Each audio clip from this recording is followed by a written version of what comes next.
Good afternoon. How are you? Happy Sunday. It's a little warm, 83 or so degrees, and it's a little humid. Not quite a steam bath. So Holly and I are celebrating my birthday very quietly. Doing nothing is better, although we can't do nothing. We have a list of tablets to take and practices to follow, and we have to go to Johns Hopkins this evening, so that we're there at 8 a.m. tomorrow morning for some tests, and then we come back to our Ponderosa. So that's my story on that.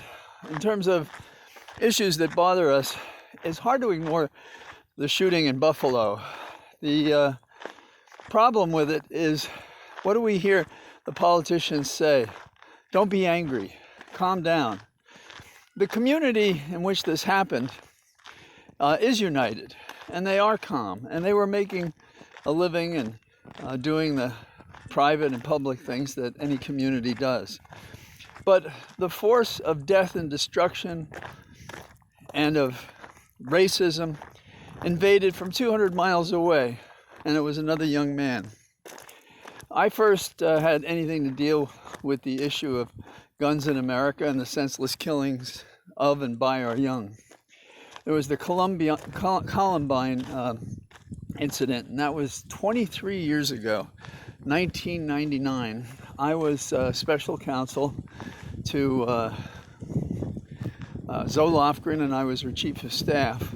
And after Columbine, we thought we could have some changes in the law to perhaps prevent it from happening again. And then the focus was on the guns themselves, because we don't have drive-by knifings, and guns are a critical element of the destruction, particularly guns with magazines that are large and that are submachine guns and can cause such amazing destruction in a short period of time when they surprise someone.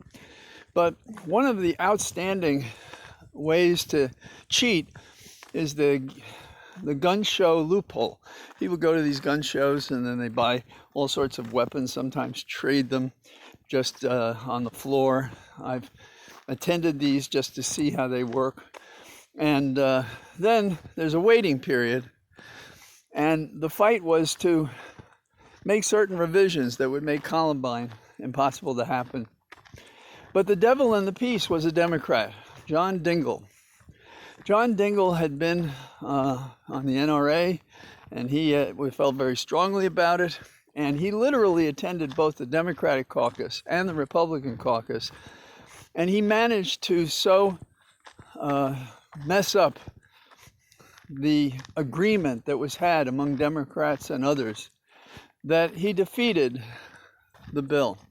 And he played that role later in life. And I appeared on one of the shows now some time ago when there was another shooting, and I excoriated Dingell's role in preventing us from having gun safety, because he was a no holds barred, everybody should have a gun, take my fingers off this weapon, that, all of that stuff. That's who he was.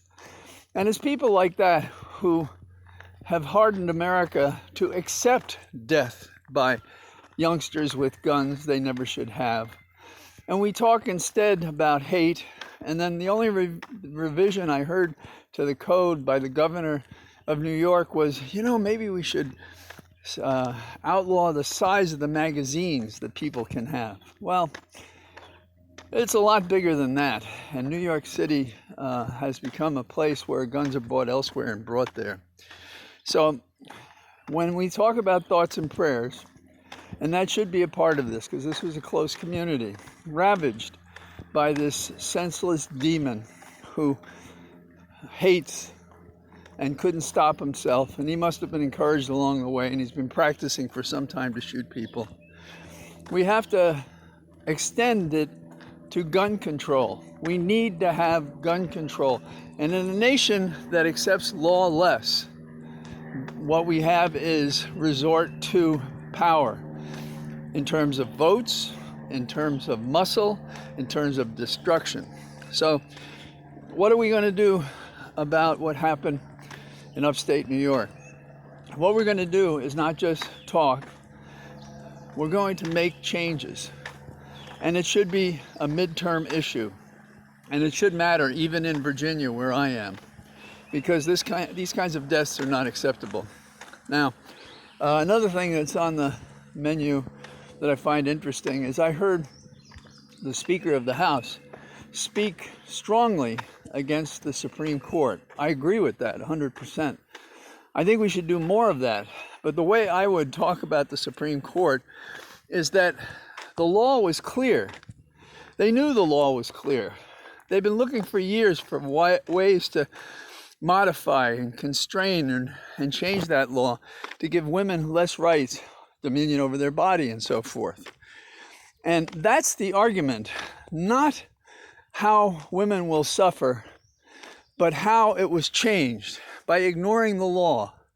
When these officers of the court, the 5 of them, including the 3 who never should have been on the court because of the way they got there, we have to attack their ignorance of the law, their decision to ignore the law, their decision to do what they wanted to do, that is, make law when there was law they disregarded. That's the debate. And I think that the Republicans, by Alito, have given us a midterm possibility we did not have. So I'm very pleased at what she said today, but I think how you argue it is critically important. These stories that we tell, whether it be about the shootings or it be about taking away the rights of a woman, we have to get to first principles. What is wrong with this? What is wrong with this is we have a lawless society in which the power of controlling the vote, the Republicans are, even in the minority, and the power of actual violence and force and scaring people and bringing hate into the public place of discussion is unacceptable in a democracy. It is the sign of a failed civilization. And it's an old saying that the mark of a civilization is how a government treats its own. We accept that children are killed, that people are killed, because we accept the fact, without doing anything about it, that guns are mishandled and bad things happen because of them. We accept the fact that because a previously respected institution, the Supreme Court, has been trusted, it should be trusted now, even when it betrays the law. So that's the problem. And what is the answer? The answer is, well, new remedies for new problems. When someone breaks the law, what is the ethical response? What is the appropriate response? You have to innovate to fight the breaking of the law, particularly if you don't have the power to put those that we would hold to accounting in prison or jail or prosecute them. The same issue having to do with Trump and the overthrow of the government. All of these issues are a natural following upon the failure to respect law and therefore resort to violence and hate and intimidation and disinformation. Anyhow, that's what I have on my mind today. It's despite the heat, it's really nice out, and this is my birthday, and nothing special is going to happen, and that's fine with me.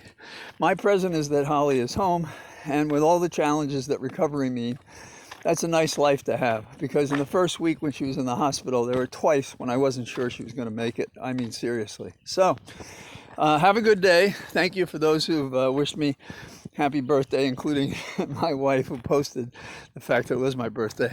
All the best. Bye-bye.